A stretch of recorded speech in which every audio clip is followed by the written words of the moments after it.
السلام عليكم ورحمة الله وبركاته. مقعيقو قبيالي عبد الحكيم موسى. صحابتا شرفت لك مركورة وحان تسميا إنات سبسكرايب شير لايك انت بعد قد يريد لسان وهي أنا قروا أيدي يريدلي إذا كان واحد قيمة أو أيدي كنت أنت ميتشتو فضلا انتاس وعد سيجا إنا دي لسان مرتينيا أنكم بدينو.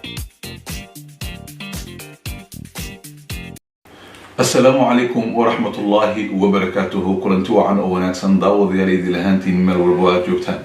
كنا سودوادا waraysigii gabadhii jiniga ahayd ee Rayma qaybtiisa koowaad. Rayma waa gabar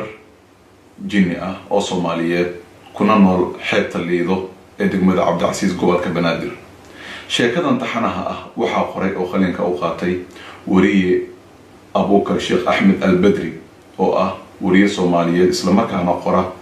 buugaag badan oo dadka wax badan ay ka faa'iideen oo uu ka mid yahay buugan wehelka lamaanaha.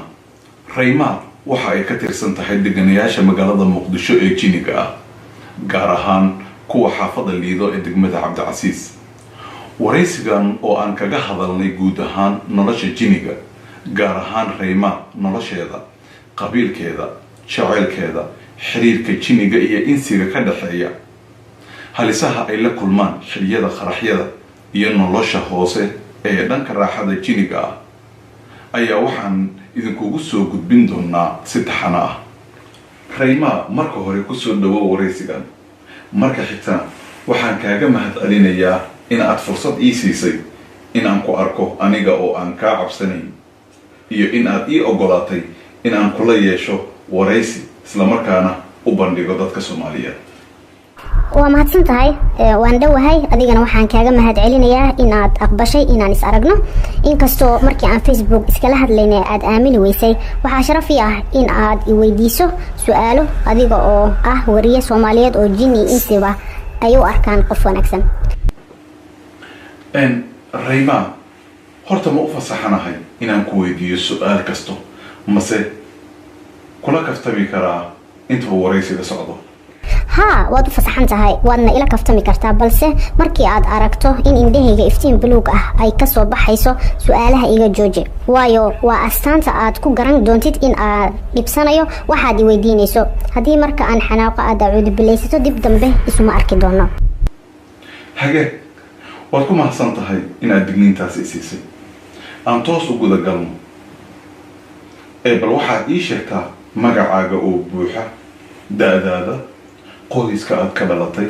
tiradooda iyo shaqada aad qabato. magacaygu waa Rayma bintu Haguuf Al-Silad. waxaan jiraa 175 sano. waxaan qaan gaaray 5 sano ka hor. wali ma guursan balse 30 sano la soo dhaafay waxaan ahaa dhibana jacayl. haddii aan ku galo qoyskayga, aabahay waxa uu dhalay 3,000 oo caruur ah.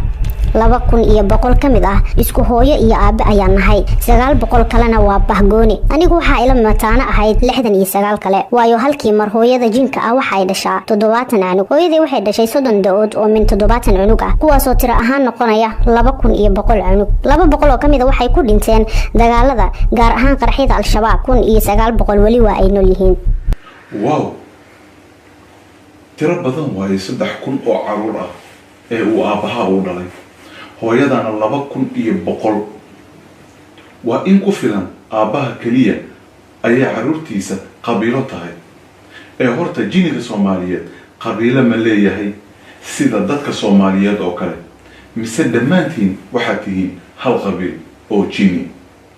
waa mahadsan tahay. jiniga guud ahaan waa 2 ummadood oo waaweyn oo la kala dhaho ilmo jin iyo bah ibliis. kadib waxa ay u sii kala baxaan 10 qabiil. 10 qabiil ee jiniga iyo ibliiska waxaa la kala dhahaa Qulu, Hina, Ifriit, Jaan, Nasnas, Marid, Balis, Shiqi, Shaydaan iyo Silad. faraca ibliis waxaa ku abtirsada Shaydaan, Marid, Shiqi iyo Qulu. faraca jinina waxaa sidoo kale iyagana ku abtirsada inta kale sida Hina, Jaan, Ifriit, Nasnas, Balis iyo Silad. aniga ahaan waxaan ka dhashay qabiilka Silad oo ah qabiil jiniga ka mid ah ee ugu dhow dhanka insiga muuqaal ahaan iyo dhaqan ahaan. waana qabiilka kaliya ee insiga ay guursan karaan haddii ay timaado inay is calfadaan. waan gartay. Rayma adiga weligaa ma ka fikirtay inaad xiriir jacayl la samayso qof insi ah? nabtii kama sheekayn karo xanuunka iga soo maray jaceylka aan u qaaday nin Soomaali ah oo degan Muqdisho gaar ahaan xaafad u dhow xeebta Geelaq. jawaabtan gadaal ayaan iga weydiin doontaa balse waxaan kuu sheegayaa jacayl aan u qabay darteed xitaa waan isku dayay inaan xilliga uu xaaskiisa la joogo aan inta maskaxda ka mashquuliyo kadibna iyada jirkeeda ugu dul seexdo si uu iyada bedelkeeda aniga ila raaxaysto mushkiladuse waxa ay noqotay mar walba iyada ama isaga mid baa cuudi bilaysta aniga indho madoobaad baa markaas igu dhaca mar walba oo ay sidaas sameeyaan marar badan ayaan damaaciyay inaan isaga xoodaamaysto markay iyaga raaxadooda dhammaystaan si aan taataabsigaasi nolol uga dhigto balse markii aan is iraahdo hadda ayay kuu gashay unbuu alxamdulilah iska soo jaraa kadibna waxaa la iga xarimaa in aan korkiisa taabto sheekadan jacaylkaagii iyo waayihii qosolka xanuunka naxdinta iyo silica lahaa ee aada soo martay waxaan u dhigan doonaa qaybta dambe ee waraysiga ee horta waxaad iiga warantaa Soomaaliya imise qabiil oo jinni ah ayaa degan jinka Soomaaliya degan waa badan yahay tiro ahaan kamana yaraa dadka Shiinaha balse Soomaaliya waxaa ku badan jinniga noociisa ugu dabeecadda iyo dhaqanka xun kuwa ugu nolosha xun iyo kuwa ugu saqajaansan waxaana sabab u ah xeebtan dheer ee dalka ku taala waayo jinniga xeebta ayuu degaa iyo meel qashin qub ah Soomaaliyana xeeb aad u dheer ayay leedahay walibana waa qashin qub meel waliba dadka Soomaalida ah way isdagaaleen dawladdiina way iska burburiyeen 27 sano ayaan maamul la'aan nahay idinka haddii aad tihiin jinka Soomaaliyeed ma sida dadka oo kale ayaa dawlad la'aan tihiin mise idinka maamul ayaad leedihiin maamul ayaa inoo dhisan dalkana annaga ayaa cadawga ka difaacna mooye mar hore ayaa la qaadan lahaa jinkii dunida oo dhan baa Soomaaliya soo weeraray xeebtii buu isugu yimid meeshii aad lugta saartaba cunug jin ayaad ku istaagaysaa maalmaha jimcaha liida kumanaan caruur jinni ah ayaa ku dhamaada markii ay jinka aad u xanaaqaan ayay dhalinyarada insiga ah hadba midkood badda ku jiitaan oo dilaan balse sida jinka loogu dhameeyo liida insiga uguma dhintaan tan kale jinnigii dalalka dariska u dhashay ayaa sidoo kale dalka ku soo duulay waana ka adkaanay oo waan iska difaacnay waayo iyaga way naga tiro yar yihiin jinniga Soomaaliyeed ayaa ka badan marka la isku daro kan Itoobiya iyo kan Kenya hadii dadka Soomaaliyeed asaagood dadka ah isaga celin lahaayeen sida aan isaga celino annaga asaagan jinka ah dalkan wuxuu noqon lahaa mid ka qurxoon kana qanisan dalalka Qushqa iyo Qiisqaam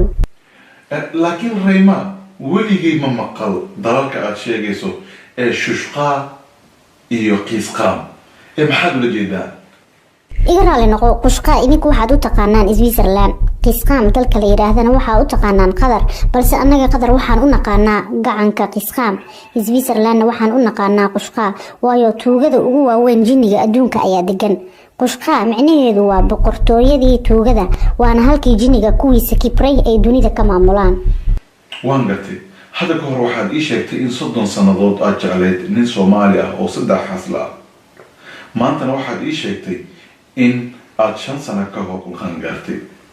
oo aad 175 sano jirtay bal sheekadaas iyo dulmar ninkaas wuxuu ahaa nin aad u wanaagsan waana nin jinniga dadka ka daweeya waana nin cibaado badan balse iimaankiisu inuu sax yahay aniga ma hubo waayo waxay dadku dhahayeen waa kitaab gaablo ninkaasi waxaan arkay isagoo wiil insi ah ka saaraya gabar jinni ah oo kamid ah nooca jinniga ee jaanka loo yaqaano wiilka waalna ee uu jaanka ka saarayay waxaa ku jirtay gabar jinni ah oo u dhalatay qabiilka jaan magaceedana waxaa la yiraahdaa Zaytu si xun ayuu ninkaasi u dhibaateeyay gabadhii Zaytu markii uu ka saarayay ninkii ay ku darsoontay iyadoo af jinni ku oynaysa ayaan maqlay markii aan ku soo leexday waxba uma qaban karin waayo waxaa shidnaa luubaan xaar dameer iyo waxyaabo kale oo aanan u adkeysan karin Zaytu jacayl dartiis ayay wiilka ugu darsoontay balse markii xooga lagaga saaray way isdishay laakiin Rayma jinniga ma isku af ayuu ku hadlaa mise waa kala af waa maasan tahay jinniga waa isku af balse noocyada bah ibliis ku abtirsada ayaa waxay yaqaanaan luuqad walba oo dunida ka jirto mid jinni iyo mid insiba waayo iyaga shaqadooda dhan ayaa ah inay dadka iyo jinnigaba waswaasiyaan diinta ka weeciyaan sidaa darteed qof walba luuqadiisa ayay kula hadlaan qalbiga ayayna kala hadlaan jinniga dadka ma dilaa isaga mise isaga baa la dilaa jinniga midba si ayuu dadka u dhibaateeyaa tusaale jinniga quulu waa mid awood u leh inuu wax walba isu soo ekeysiiyo dadka wuu dilaa dhiiga ayuu ka cabaa hilibka dadkana wuu cunaa qabuuraha ayuu u badan yahay jinniga hina waa jinni inta badan isu soo ekeysiiya xayawaanada laga baqo sida eeyaha waraabaha iyo dawacada balse dadka ma dilo oo sida quulu uma halis badna ifriid waa mid xoog badan oo wax walba burburin kara balse Soomaaliya kuma badna jaan ayaa aad ugu badan Soomaaliya jufadiisa ugu laandheersan waxaa la dhahaa afku dable baadiyaha ayuu ku badan yahay wuxuu mararka qaar isu ekeysiiyaa waxa loo yaqaano daluuliya oo ah dabayl uu jaanka kiciyo inta kale shaydaan ayaa ugu dhib badan waa kan dadka ka hor istaaga inay danahooda qabsadaan wuxuu dadka ku dhex abuuraa fidno wuxuu qofka ku raraa waxyaabo culays badan si qofka uu caajis mar walba u ahaado waana midka dadka ku rida zinada dilka xatooyada shirkiga iyo dhammaan dambiyada kabaa'irta leh adiga weligaa qof insi ma dhibaataysay mise ma ku darsantay